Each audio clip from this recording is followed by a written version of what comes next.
Hi there guys, Matt back again, and it's a lovely summer's day here in the Midlands, and I thought what I'd do today is just take you through where I am at the minute with the Walls of the Roses project and talk to you about my Lancastrian Army. So I'm basically going to take you through all the different units I've got so far. Now, I started this about a year ago when lockdown started. In fact, well, I'd started an ECW army then actually, but also this has kind of run alongside it. So it's kind of my second biggest project, and recently obviously we've got Crackcon 2 coming up, and hopefully I'm going to be playing Oxford on the side of the Lancastrians, and I've been adding a few more units to my army in order to play that. Now, all of the things you're going to see today, I'm not going to be playing all of these in the Crackcon battle.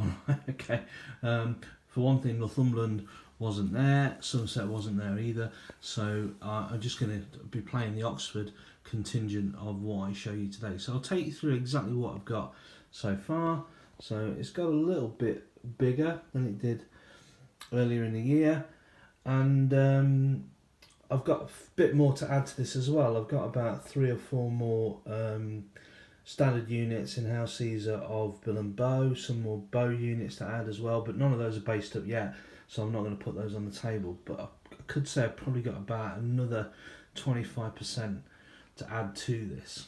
Okay, so let's take you through what we've got so far and what I've been painting up. So, starting with Oxford then. There he is, Earl of Oxford, John de Vere, and he has with him a standard unit of men at arms. Now, all of these units are based up for Hail Caesar, so I'm using big red bat 90mm, 95mm bases, and 2 together is about 180mm, and that makes a standard unit. So standard unit of men at arms, and a second standard unit of men at arms. Okay, the flag's getting in the way there. So 2 standard units of men at arms, and then a unit of billmen in front of them, a unit of billmen, and a second unit of billmen next to them as well. And then in addition to that, got a standard unit of bowmen. These are fairly neutrally painted, so I could swap the flags out later for other Lancastrian lords. And then a standard unit of bill and bow,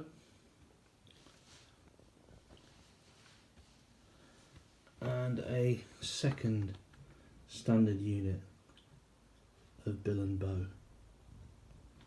So 2 units of bill and bow at the minute,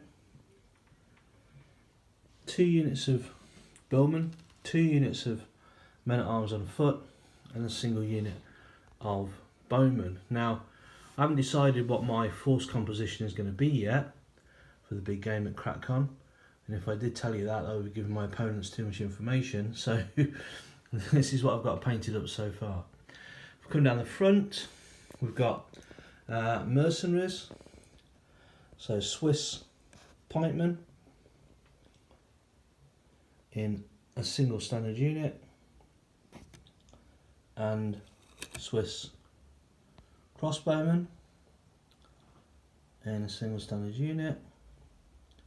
I could divide these up into small units, of course. One base would be a small unit.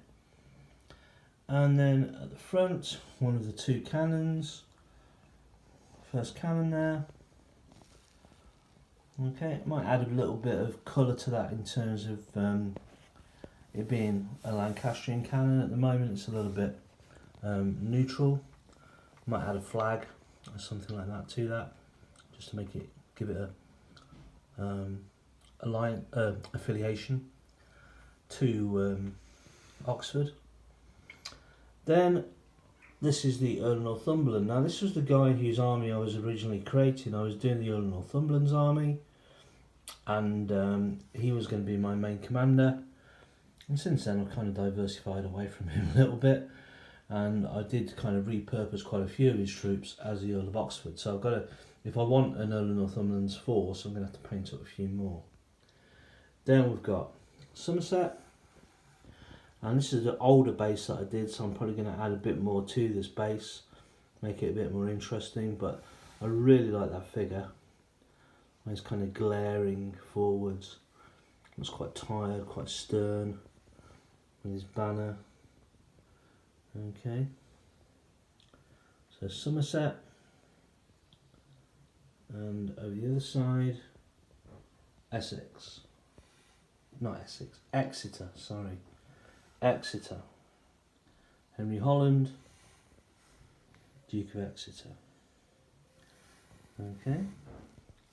So these are my 4 main Lancastrian commanders. So Northumberland, Somerset, Exeter, and at the back, Oxford. So I'm probably going to stick on 4 and try and paint up enough troops for all of them. At the left, got another cannon, the other version of the Perry's cannon, on the slight elevation there. In close. These are all Perry's, by the way, all Perry's figures. Fantastic, aren't they? They're just so fun to paint and to assemble. Obviously other brands are available. Then we've got a standard unit of gunners. Now I've painted these in the colours of Germans, okay? I think they're Bern. Oh no, Bern is Switzerland, isn't it? Yeah, they're Germans, as you can see, with the yellow and the black legs on them.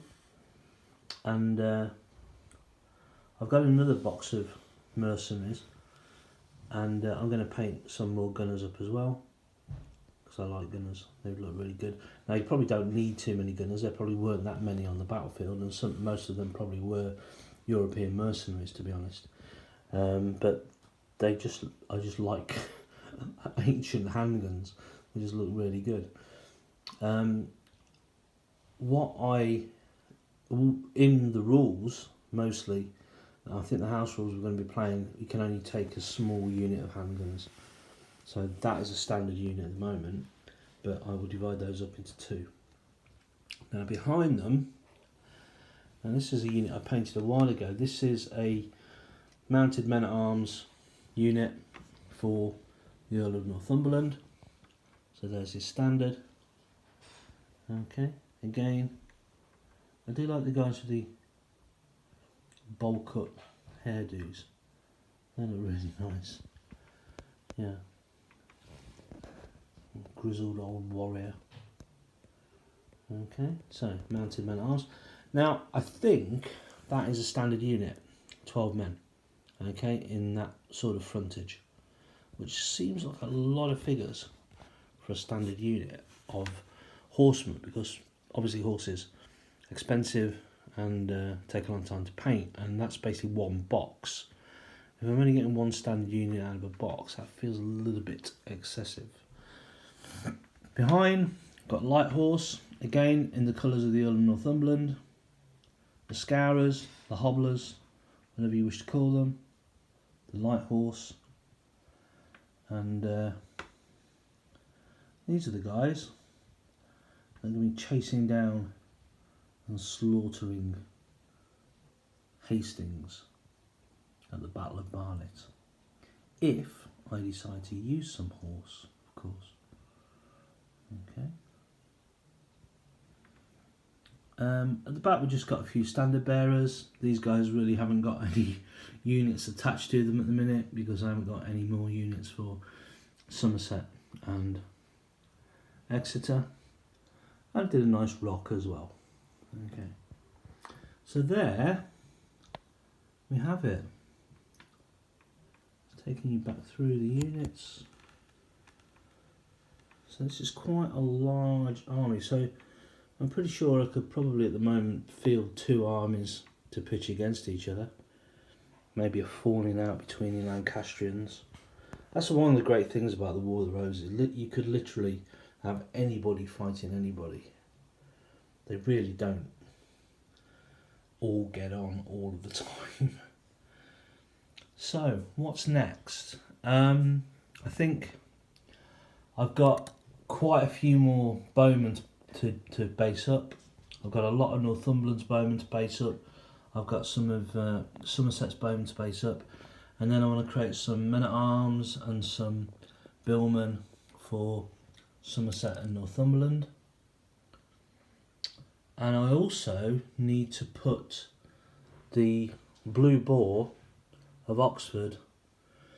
I've got a load of transfers, so I'm going to put them onto the backs and the livery of Oxford's men as well. Now I'm going with the blue boar, and I'm not going with the star, okay, the radiating star, because, well, for one thing, the radiating star is really hard to paint, and the other thing is that was the problem at the Battle of Barnet. I think it was Montague's men, correct me if I'm wrong, saw the radiating star coming through the mist from the direction of Barnet, which was the direction from which Edward's forces had come, and they thought it was Edward. And they fired on Oxford, and Oxford thought that Montague had betrayed him. His men shouted treason, and they ran from the field. They didn't fight Montague, which was odd. They just left the field because at that point I think they thought maybe the battle was over. Now, considering the amount of numerical advantage that the Lancastrians had, and I think they had more cannon as well, so Martin tells me, if Oxford had stayed, the Lancastrians would have won. And Warwick would have survived, Edward would have been deposed, and, well, I'm not sure who would have been next on the throne, because I think Henry was dead by that point, wasn't he? Henry VI was dead by that point. So he... Yeah, comment. Stick it in the comments if you know who would have succeeded Edward in a Lancastrian victory. It wouldn't have been Henry VII, not at that point. I wonder if was Henry's son still alive? Can't remember if he was killed later. Was he killed at Stokefield later? I think he was killed at Shrewsbury or somewhere. Anyway, okay, yeah, I'll look that up. I might post it in the comments. So, I hope you've enjoyed looking at my Lancastrian army. As I say, it's a Sunday. It's a beautiful day outside. Just give me the window. If I go to the window, you'll be blinded. And, you know, of course, where would we spend a beautiful sunny Sunday? We'd spend it indoors, painting our figures. Okay? And I can smell in the kitchen, there's a lovely bolognese with tagliatelle being cooked for me as well. Life is sweet. Okay, right, I'll see you guys later. I'm pretty sure 100% I'm going to see some of you at Crackcon 2 in May.